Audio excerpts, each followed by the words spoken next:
Assalamualaikum warahmatullahi wabarakatuh. Perkenalkan, nama saya Lani, NIM 2130401074, kelas 4B jurusan Perbankan Syariah dengan mata kuliah Hukum Perbankan dengan tugas mereview jurnal tentang lembaga penjamin simpanan LPS dan rahasia perbankan.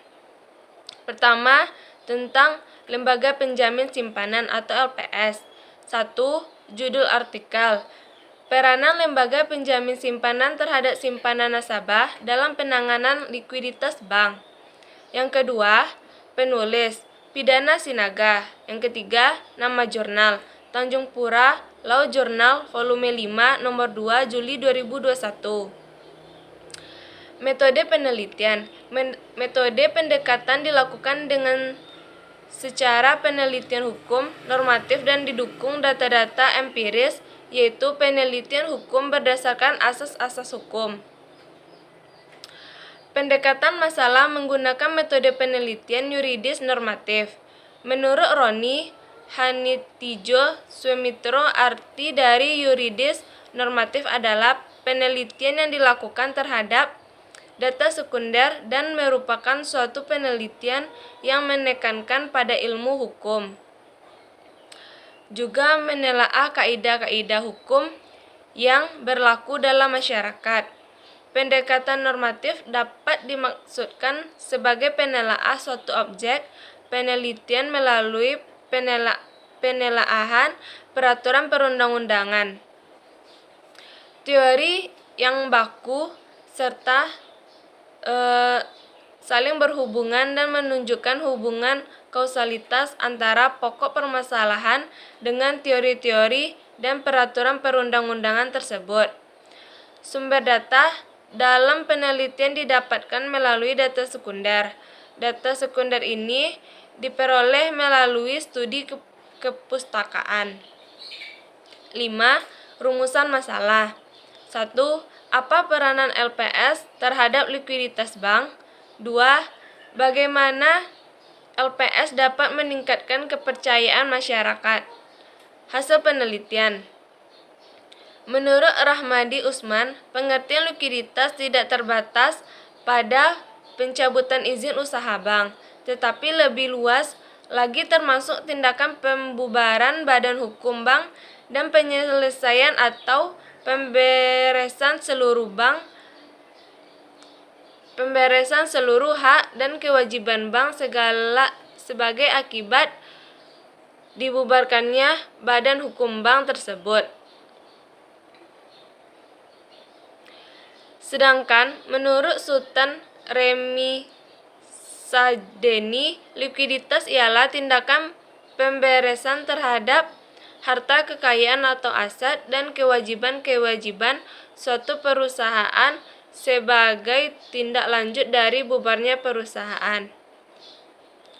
Kewenangan LPS dalam likuiditas mencakup pula wewenang LPS untuk mengambil alih dan menjalankan segala hak dan wewenang pemegang saham, termasuk hak wewenang RUPS. Dengan pemberian wewenang ini kepada LPS, diharapkan agar LPS dapat menjalankan proses pemberesan aset dan penyelesaian kewajiban di bank yang dicabut izin usahanya serta efektif dan efisien sesuai ketentuan yang berlaku, serta dapat mengoptimalkan tingkat pengambilan dana penjaminan yang telah dikeluarkan oleh LPS tanpa intervensi dari pemegang saham.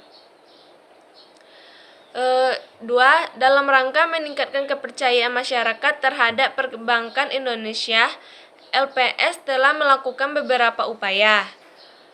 Upaya-upaya yang dilakukan LPS untuk meningkatkan kepercayaan masyarakat atau public confidence dalam menggunakan jasa perbankan adalah sebagai berikut.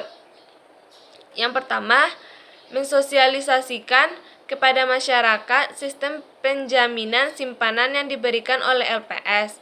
Yang kedua, menambahkan kriteria pengubahan nilai simpanan LPS. Dalam rangka mencegah terjadinya bank gagal, LPS juga dapat berfungsi sebagai pengawas yang dilakukan dengan cara memantau neraca, praktik, pemberian pinjaman dalam strategi intervensi dengan maksud untuk melihat tanda-tanda finansial distress yang mengarah kepada kebangkrutan bank. 7. Mereview kehadiran LPS diharapkan dapat meningkatkan kepercayaan masyarakat terhadap industri perbankan yang secara otomatis akan menciptakan industri perbankan yang kokoh. Jangan sampai ada oknum yang merusaknya, karena masyarakat Indonesia pernah tidak mempercayai bank dan tidak membeda-bedakan nasabahnya menyimpan dananya di perbankan, baik itu menyimpan dana dalam jumlah kecil maupun dalam jumlah besar, serta senantiasa memperhatikan besaran penjaminan secara periodik sesuai dengan perkembangan perekonomian secara global maupun nasional. Yang kedua, mereview jurnal tentang rahasia bank. 1. Judul artikel: Perbandingan pengaturan rahasia bank antara Indonesia dan Singapura. Penulis Ikomang Santika. Nama jurnal: Jurnal Hukum Kenotariatan Volume 4 Nomor 3 Desember 2019. Metode penelitian. Penelitian ini menggunakan metode penelitian hukum yuridis normatif. Menurut Mike Pasek Dianta, penelitian hukum normatif berfungsi untuk memberi argumentasi yuridis ketika terjadi kekosongan, kekaburan, dan konflik norma. Di dalam penelitian hukum normatif yang dianalisis bukanlah data, melainkan melalui bahan hukum seperti tersebut di atas. Dengan demikian erat kaitannya antara metode analisis dengan pendekatan masalah. Analisis bahan hukum yang berhasil dikumpulkan dalam penelitian ini akan dilakukan secara deskriptif, evaluatif, dan argumentatif. Rumusan masalah. Yang pertama, apa konsep rahasia bank? Yang kedua, bagaimana pengaturan kerahasiaan bank di Indonesia serta Singapura? Hasil penelitian.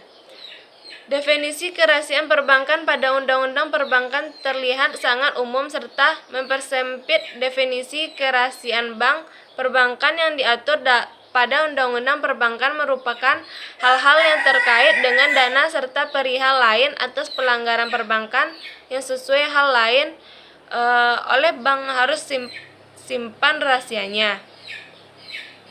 Terdapat dua teori mengenai kerahasiaan bank, yakni sebagai berikut. Yang pertama, absolut theoretical atau teoritis absolut dari kerahasiaan perbankan. Perbankan memiliki keharusan untuk menyimpan kerahasiaan dari informasi-informasi terkait pelanggarannya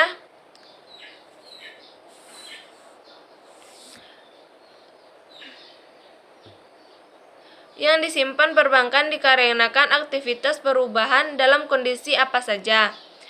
Teoritis ini memfokuskan sekali kepada kebutuhan personal serta mengabaikan kebutuhan pemerintah serta publik.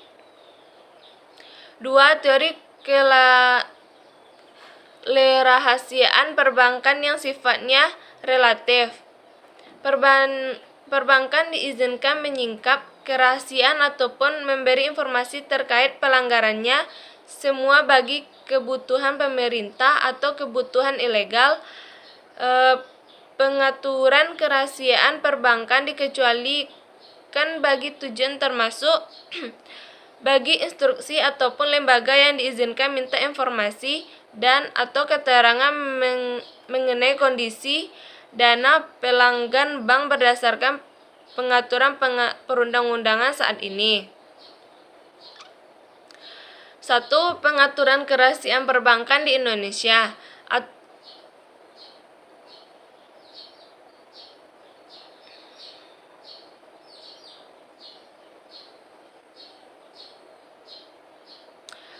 A.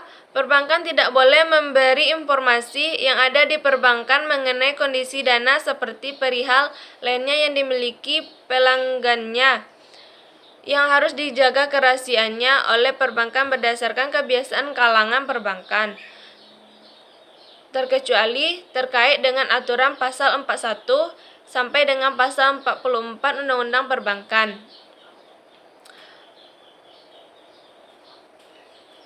Yang B, aturan seperti di atas pada ayat 1 juga diberlakukan pada pihak terkait. Yang kedua, pengaturan rahasia bank di Singapura. Singapura mempunyai aturan hukum common law dengan undang-undang berbentuk tertulis yang dipandang sebagai peraturan yang paling tinggi dari negara pasal 4 Undang-Undang Dasar. Di Singapura, hubungan antara nasabah bank dan pegawai serta pemilik bank diatur oleh hukum common law. Namun, dalam hal tertentu, terutama mengenai aturan rahasia bank, diatur dalam Singapura Bank Law, Cap 19/2008 Refat, yang berlaku. Undang-undang ini pertama kali diundangkan pada tanggal 1 Januari 1971 dan beberapa kali mengalami perubahan revisi pada tahun 1985, 1994, 1999, 2003 dan terakhir adalah edisi revisi 2009 yang ditetapkan pada tanggal 6 Februari 2008. Pengaturan hubungan antara bank dan pelanggan sangat penting karena menimbulkan hak dan kewajiban seorang bankir. Dalam skenario yang paling umum, hubungan bank dan pelanggan mulai terjadi pada pembukaan rekening oleh nasabah bank. Yang ketujuh, mereview. Peraturan Kerahasiaan Perbankan Indonesia tercantum pada pasal 40 ayat 1 Undang-Undang Perbankan tahun 1992 yang mengatur adanya larangan bagi bank untuk memberi informasi nasabah yang ada pencatatan bank terkait kondisi keuangan nasabah serta informasi lain terkait nasabah yang harus dijaga kerahasiaannya oleh bank menurut kebiasaan dalam dunia perbankan. Dengan pengecualian yang diatur pada pasal 41 sampai dengan pasal 44 Undang-Undang Perbankan 1992, aturan tersebut dirubah semenjak terbitnya Undang-Undang Perbankan tahun 1998 menjadi bank harus merahasiakan informasi terkait nasabah penyimpanan serta simpanannya, terkecuali seperti yang diatur pada pasal 41 sampai dengan pasal 44A.